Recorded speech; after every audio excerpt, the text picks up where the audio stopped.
நமக்கு ஒர்க் அதிகமாக இருக்குது, சீக்கிரமாக எந்திரிக்கணும்னு நினைக்கும்போது தான் நல்லா படுத்து தூங்கிடுறது. லேட் ஆனதுனால சீக்கிரமாக புளியோகரையும் பாக்ஸுக்கு பனானா சிப்ஸ் தான் பேக் பண்ணியிருந்தேன். இது வந்து வீட்டிலேயே செஞ்சது, எக்ஸாக்டாக கடையில் வாங்குற மாதிரியே டேஸ்ட் இருந்துச்சு. இதோட ரெசிபி நான் நாளைக்கு வந்து ஷேர் பண்ணுறேன். கூடவே ஆப்பிளும் கட் பண்ணி கொடுத்துட்டு பாப்பாவை ஸ்கூலுக்கு அனுப்பின பிறகு நாங்களும் சீக்கிரமாக ரெடி ஆகிட்டு அங்கன்வாடிக்கு தான் போயிட்டுருந்தோம்.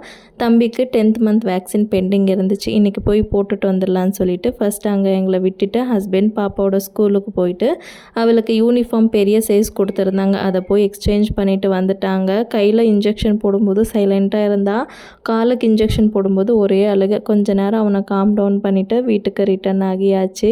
6 hours ஒன்ஸ் அவனுக்கு பேராசிட்டமல் கொடுக்க சொல்லியிருந்தாங்க. ஃபீவரும் வராது, அதுக்கப்புறமா பெயின் கண்ட்ரோல் ஆகும்னு சொல்லி வீட்டுக்கு வந்த உடனே அவனுக்கு கொஞ்சமாக சிரப் கொடுத்துட்டு விளையாடிட்டு அதுக்கப்புறமா தூங்கி வச்சாச்சு. எந்திரிச்சு என்ன பண்ணுவான்னு தெரியல, பயமாக இருக்குது. நாளைக்கு vlogல பார்க்கலாம். பாய்.